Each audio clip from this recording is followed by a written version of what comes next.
present about risk management. So, I'm Nur Afidah Ima will explain about introduction of risk and classification of risk. The risk that our group choose is wet floor.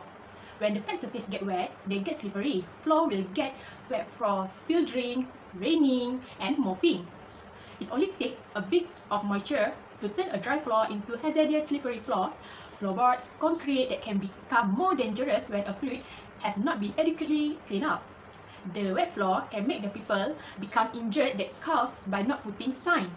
A slip and fall injury may result in severe injury like broken bones, traumatic brain injury, knee or ankle injury, nerve damage, muscle sprain, and strain, and others. When someone steps on a slippery floor, they can claim for damages for medical treatment costs. The injury can negatively impact a victim's life. So, it affects college when the injuries can lead to expensive medical bill. So, day-to-day expenses can become overwhelming after a serious fall-related injury. And the pain and suffering can serve as a constant reminder to the accident. Now, I will explain about classification of risk. Classification of risk is divided by two, which is per risk and speculative risk. Okay, per risk is when a slippery floor are a danger to anyone who walks on them. We are all busy and distracted. We are busy checking messages in cell phones and rushing to go somewhere. Therefore, they had no way of knowing the floor are wet when we spill on it. The accident was avoidable and happened because of there was negligence in terms of duty of care. It can cause by slip and falls, of pain and suffering, and even death. So it will affect someone's health condition, and they have their rights to claim for damages. Speculative risk.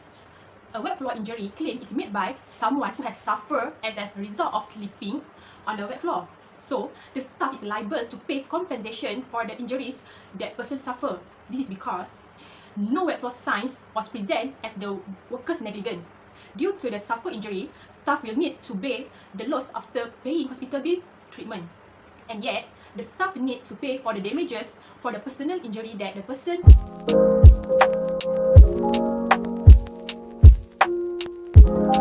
Okay, next I will explain about risk management process, which have 5 steps. The first step is identifying potential losses. It is a process by which an organization is able to learn of the area in which it is exposed to risk. So we have identified that the cafe will have the more risk for student. The losses can be classified as the court award to the third party since wet floor was causes of negligence of the cleaner in Mara Professional College in liability. If there is a student who fell and injured because of the wet floor, college will compensate to the student. The loss next is the loss exposure is identified and determined through observation and personal inspection at the site. So we doing observation in cafe and we saw that the cleaner did not put the signboard to say that the floor is wet. So student will know. So student will know the floor is wet. So the student will use another way to go to cafe. Okay, the second step is evaluating potential losses. We determine and estimate the impact of losses by frequency, which is we refer to the number of the time the loss occur. In this case, student fell out of the floor because they didn't know it was slippery, and the cleaner didn't put a sign that the floor was just mop. The cleaner should put the signboard because cleaner needs to be taken care of because the cafe is a place where many students will go down and buy food or anything. Next is severity, which is referring to the maximum size of loss.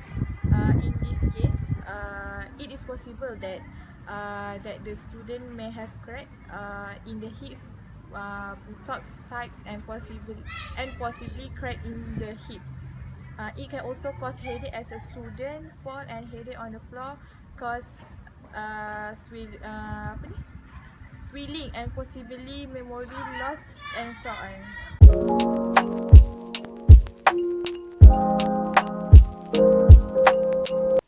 Step 3, examining the risk management for the techniques.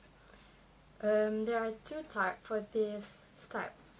First is risk control and second one is risk financing. Risk control is method to evaluate potential losses and take action to reduce risk. There are two techniques, which is risk avoidance and loss control. For the first one is risk avoidance. When you spot a spoil, and you must clean or mark the areas so that people will not fight. Second is loss control. Loss control is by doing first by loss prevention. You must change the floor if the floor texture can make others felt. Second, you must put the wet floor sign so that people will know about the floor was wet. Next is loss reduction. There are two. First is before loss and after loss. Before loss, you must put the mat and the wet floor sign.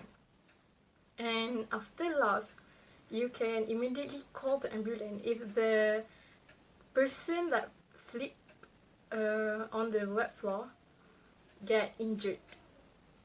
The next control is risk financing. This control is the organization will pay for the loss. We choose for self-insurance. Self-insurance is, for example, KPM Air Molek will pay the student or staff that is injured by the wet floor.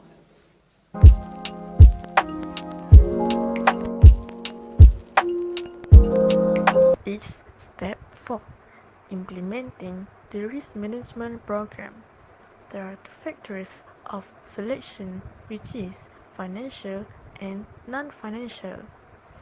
The best and most cost-effective risk management program based on the selected factor, which is financial criteria. Implement the safety first program in order to build a humanitarian aspect of awareness effect.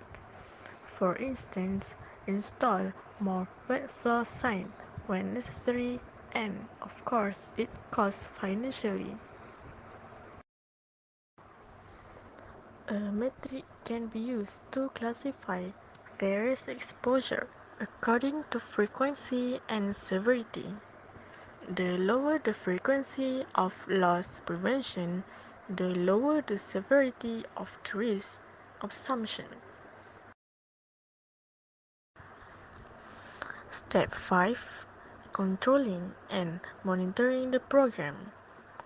All things considered, always be alert to make sure that the floor is dry, and make sure to clean the floor carefully when the floor is wet. Next is basic principle of insurance contract. Insurance is a method of pooled risk exposure that protects policyholders from financial losses. Insurers have created many tools to cover losses related to various factors such as automotive expenses, healthcare expenses, loss of income through disability, loss of life and damage of property. So our group decided to choose insurable interest as a basic principle of insurance contract. Insurable interest is a type of investment that protects anything subject to a financial loss.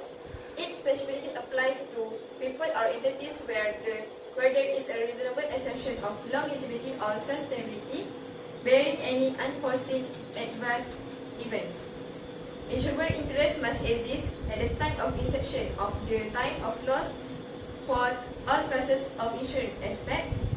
First is life insurance, where insurable interest must exist at the time of inception.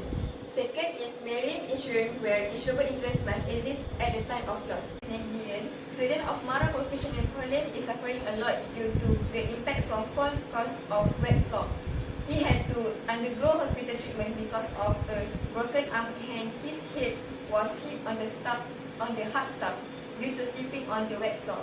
Therefore, he can claim the insurance from the financial loss for his medical expenses in hospital.